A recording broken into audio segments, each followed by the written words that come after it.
कब तक ठगा जाएगा? हमको और आपको कब तक ठगा जाएगा? हम जहाँ पे थे वहीं पे हैं, हम जहाँ पे थे वहीं पे हैं।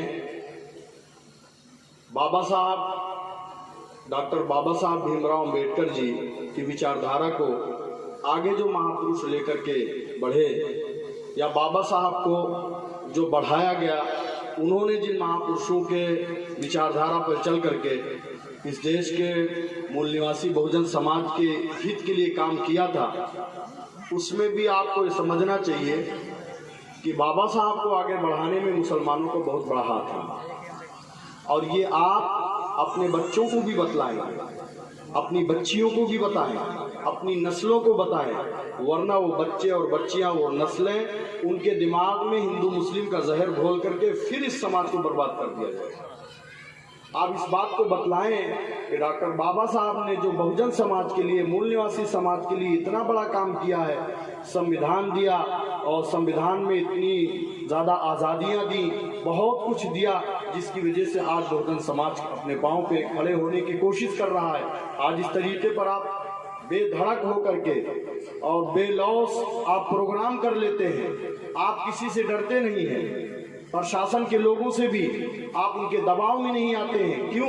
इस वजह से कि संविधान आपके पास है। और वो संविधान बनाया किसके नेतृत्व में बना है? डॉक्टर बाबा साहब भीमराव अंबेडकर के नेतृत्व में बना है। किन लोगों ने साथ दिया था? उसमें मुसलमानों का भी बहुत बड़ा हाथ है, जो संविधान सभा तक डॉक्टर साहब पहुंचे थे।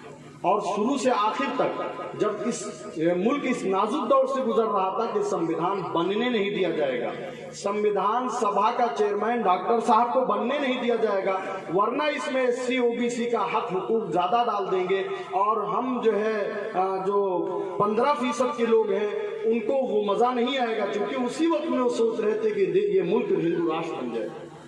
लेकिन पूरी ताकत के साथ अगर ये संविधान बनाने में मुसलमान आगे होते, उनका नाम होता कि उन्होंने संविधान बनाया, कितना भी वो हक दे देते, लेकिन अगर वो कमेटी के चेयरमैन वो लोग होते तो आज ये बहुत पहले संविधान खत्म कर दिया जाता। इस बात को आसानी के साथ खत्म कर दिया जाता, ये बात कह करके कि तो मुसलमान का बनाया हुआ, बहुत आसानी के साथ। लेकिन आप कुर्बान जाइए उन महापुरुषों पर, उसमें मुस्लिम विद्वानों का भी बहुत बड़ा हाथ है कि बहुत ही सोची समझी रणनीति के तहत और बहुत ही जो है अक्लमंदी के साथ डॉक्टर बाबा साहब भीमराव अंबेडकर को पूरी मेहनत करके संविधान सभा का चेयरमैन बनाया गया, ताकि ऐसा संविधान बने कि उस संविधान के साथ कभी हिंदू मुस्लिम न कर सके।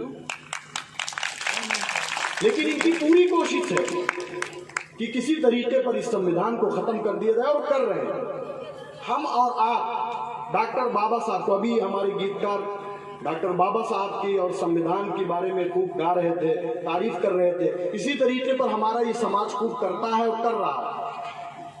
लेकिन इसको अमली तौर पर भी आगे बढ़ाना है कि हम गाते ही बजाते अगर रहे और हकीकत पर ध्यान न दिए, उसको बचाने की कोशिश न किए, तो एक ट्रैक्टर की मिसाल होगी जिसकी बॉडी खड़ी होगी और उसकी बॉडी के अंदर का पुर्जा बिक जाएगा, और वही पोजीशन। कभी ये ऐलान नहीं होगा कि आज से संविधान खत्म किया गया और मनुवाद को लागू कर दिया, कभी नहीं होगा। कर दिया जाएगा और संविधान बचा रहेगा। यानी संविधान के अंदर से सारी चीजें निकाल दी जाएंगी, खोखला कर दिया जाएगा। इसकी मजाल है इस देश का प्रधानमंत्री देश के अंदर 52% OBC के बारे में खुलेआम ये बेईमान कहे कि हम OBC की जाति जनगणना नहीं कराएंगे। क्यों नहीं कराएंगे? OBC 52%, सबसे बड़ा हक OBC का, SC समाज का, उनको उनका हक नहीं दिया जाएगा।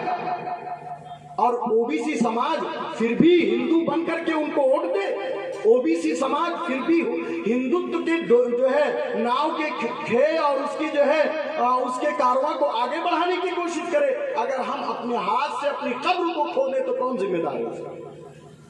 हम अपने खुद जिम्मेदार हैं। और आज माननीय काशीराम साहब ने बाबा साहब के जो है विचारों को और उनके साथ उनके विचारधाराओं को लेकर के जो आगे बढ़े, उन्होंने जो है सियासी पार्टी बनाई जिसको आप सब जानते हैं, जो आपके दिल दिमाग में बैठी हुई है। आज हमारे SC समाज के खास तौर से बड़े बूढ़ों और बूढ़ी माओ माताओं बहनों से अगर कहा जाए आप किसको देंगी, तो आपको आंख से नहीं दिखता होगा, लेकिन कहेंगे हम हाथी पे देंगे।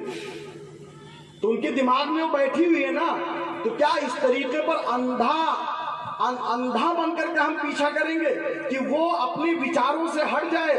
हमारी हित के लिए जो भी काम कर रहे थे उससे वो हट करके हमारी दुश्मनी में वो काम करने लगे, फिर भी हम उनका साथ देते रहेंगे। अभी तक तो नहीं समझ में आ रहा था, लेकिन अभी चल रहा है सम्मेलन, आपने सुना होगा ना बहुत सारे लोगों ने।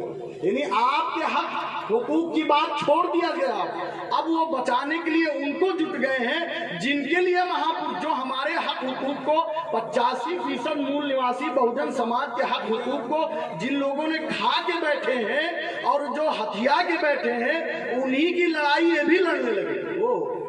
उन्हीं की लड़ाई ये भी लड़ने लगे। और अभी भी कुछ उस नेता, उसमें के जो नेता है, क्योंकि मजा चख चुके हैं सत्ता का, हम तो भी खुले तौर पर कहेंगे, मजा चख चुके हैं सत्ता का, अब पा चुके हैं दलाली, तो अब वो कैसे उस चीज को भूल पाएंगे? पूरे समाज का सौदा कर देंगे, लेकिन उनको सत्ता का मजा चाहिए। मेरी बात कड़वी जरूर है, लेकिन उन लोगों से मैं कहता हूं कि आप अपने दिल पर हाथ रख करके सोचिए कि मैं क्या कर रहा हूं और हमारी ये पार्टी कहां चली गई।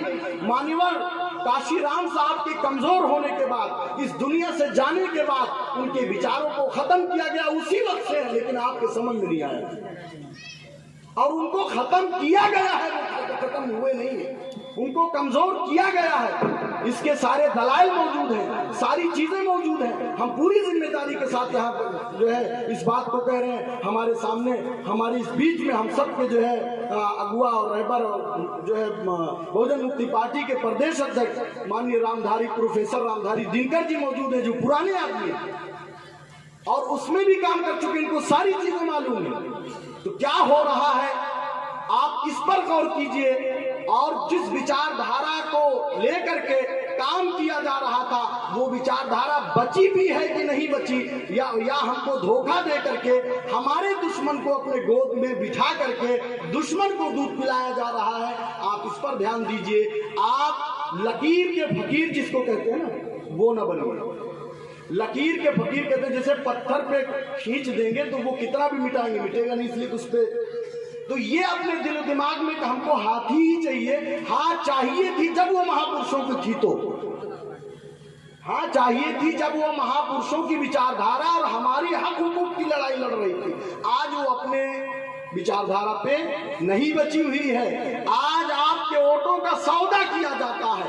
इस विधानसभा से किसको टिकट देना है ये नहीं देखना है कि हमारे समाज का है या नहीं है, कितना बड़ा पैसा देगा वो कहेंगे हम आपको इतना वोट देंगे, इतना वोट। मान लिए कादीपुर विधानसभा में, यार अच्छी सीट है, इसको छोड़ दीजिए, दूसरी कोई विधानसभा ले लीजिए, कह दिया हमारे पास 50,000 हमारे समाज का वोट है, ये हम आपको दे रहे हैं, आप आइए मुझे 50 लाख रुपए दीजिए, आप इतना पैसा दीजिए, 50,000 वोट आपके झोली में डालते हैं, आप जीत जाइए और आराम से कमाइए खाइए हमारे समाज को। तो कौन बेच रहा है हमारे वोटों का सौदा, कौन की कर रहा है? या मंधे हो गए, क्या कर रहे हैं? तो आप ये ना देखिए, बहुजन मुक्ति पार्टी महापुरुषों की विचारधारा को लेकर के आपके बीच में आई है। आप इस बात को समझिए और इस पार्टी को पकड़िए और इसकी विचारधारा। इसलिए जब व्यक्ति और विचारों में टकराव हो जाए तो अगरचे विचारधारा के मानने वाले कम होंगे, कमजोर होंगे, आप व्यक्ति को लात मारिए, विचारधारा को अपना लीजिए। आज वो समय आ गया है कि बहुजन मुक्ति पार्टी मुकम्मल तरीके पर अपनी विचारधारा पे काम कर रही है। इसके पीछे एक बहुत बड़ा कारवां काम कर रहा है जो विचारधारा से हटी हुई नहीं है। आप भूल जाइए कि अभी कमजोर दिख रहा है, कमजोर लोग हैं। अरे भाई, मैं अकेला ही चला था जानिबे मंजिल मगर, मैं अकेला ही चला था जानिबे मंजिल मगर, राह रो आते गए और कारवां बनता गया।